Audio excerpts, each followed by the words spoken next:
It is now time for the Royal Rumble match.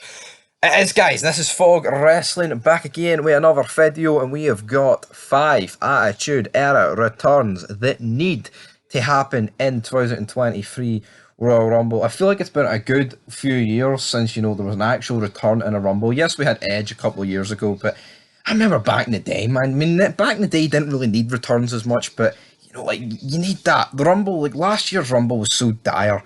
And I look forward to Rumbles so much, more back in the day. Again, I mean, that kind of seems to be the trend with wrestling. I remember Christian back 2 years ago. It was a really good moment when you seen him and Edge like reunite in the ring. It was like, I mean, the chant "This is awesome" for anything these days, but seeing Edge and Christian reunite, if that warranted like 3 seconds of a "This is awesome" chant, I probably would have took it. But guys, this is 5 Attitude Era stars that should return in 2023 Royal Rumble. Kicking us off here is Steve Blackman, the man with the duffel bag, the man with the candlestick, the man with the nunchucks.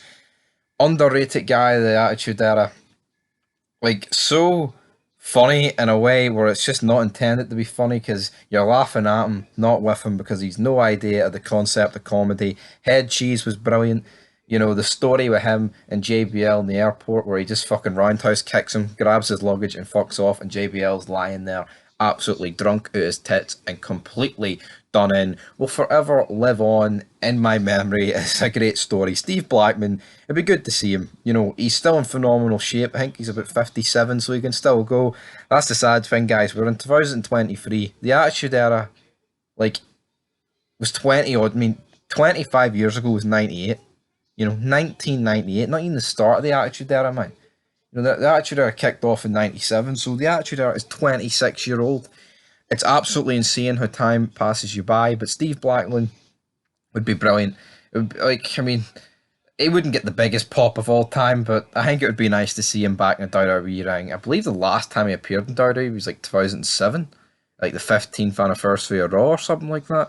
But you never know, guys. I'd take Steve Blackman, would you? Next up, I'm going to go with Val Venis to appear in the Royal Rumble match. We haven't seen Val Venis since, about 2008? I mean, he was bald then. He does look a wee bit frail now. I believe Val Venis is about 50. I don't think... I'd probably say that out of this entire list, he's definitely the youngest, but due to some certain political beliefs about Val Venis, I don't think we'll see this guy in a WWE ring. The simple fact is, he's not a big enough star to make the political beliefs not matter, and I believe that is honestly the biggest obstacle holding the guy back from making a return. And to be honest, that's probably a return in any company. Maybe with Triple H in charge, that could be different, but my money would be on Finny Mac actually having more chance of bringing this guy back than Vince. But I'd love to see him, personally. I would. He was definitely a fan favourite of the Attitude Era. A very underrated feud of the Attitude Era was this guy against Rikishi. Phenomenal steel cage match. Underrated. It's actually an underrated hidden gem. And I'd love to hear this guy's theme song. Hello, ladies. Down, down, down, down. Hello, number 22. Or whatever number he'd come in, man. It'd be unreal. Coming in next, though, I'd love to see Kurt Angle. Now, I'll be real. This guy's in a lot of controversy at the minute.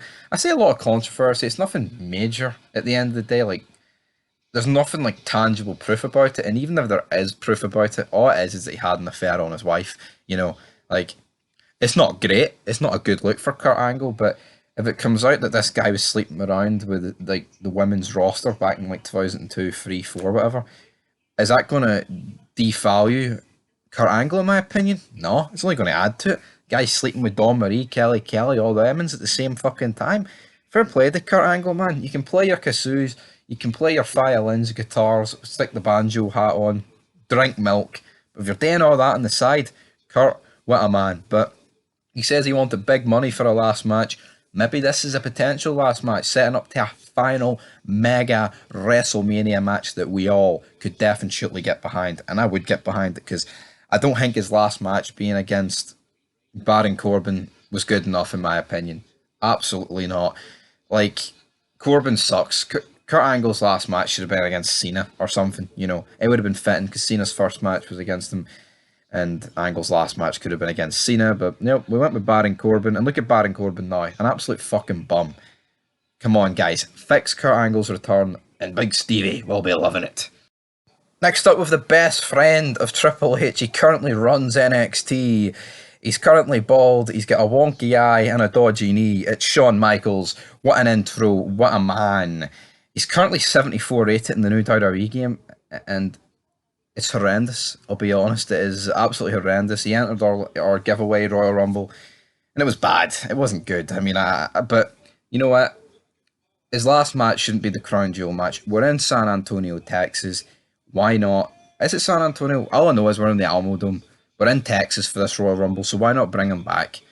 I think, personally, the time to bring him back was against AJ Styles at the previous Royal Rumble that was in Texas, but they did Cena Styles, which again was a great match, but they kind of like hinted towards Styles Michaels. They had like posters and all out for it, and you know, Michaels still had his long hair there, and I love Shawn Michaels, you know, to his antics in the Attitude Era, politics, his great matches throughout the 2000s. He still had great matches in the 90s and stuff, but, you know, matches were definitely better, in my opinion, in the 2000s and all that stuff.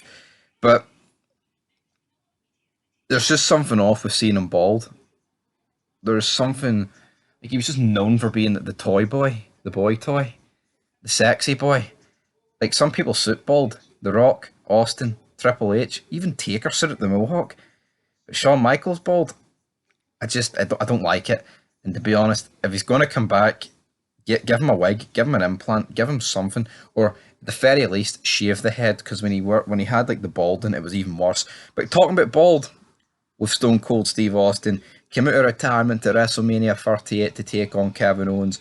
There is no reason why this man cannot be in this Rumble. We're in Texas. Why not give it to us? Like, if you can't get Reigns, why couldn't you get? I don't understand why you can't have Reigns drop one of the belts. Imagine Reigns against The Rock on one night and against Austin on another. Like, how fucking epic would that be, man? But that's the thing. Austin probably wouldn't agree to losing, which is, but if he's in the Rumble, I'd expect him to win it. I'm pretty sure if Austin won the Rumble, he'd win the most Rumbles ever. I would put him on the 4. Pretty sure no one else has even done 3. So, why not, man? Why the hell not put Austin in the Rumble and give him a Mania match, man? Because see, last year, he gave us like a 20-minute fucking street fight, and it was actually to a really decent level, and he's kept training. So I'm really hoping that Austin is going to be in WrestleMania season this year, and to be honest, it would be a letdown if he's not, guys. But anyway, that is 5 Attitude Era stars I want to see in the Royal Rumble this year. Might do the New Generation, might do Ruthless Aggression, might do PG Era, hell, might do 5 former AEW, WCW, ECW, whatever you want to see, guys. But until next time, peace.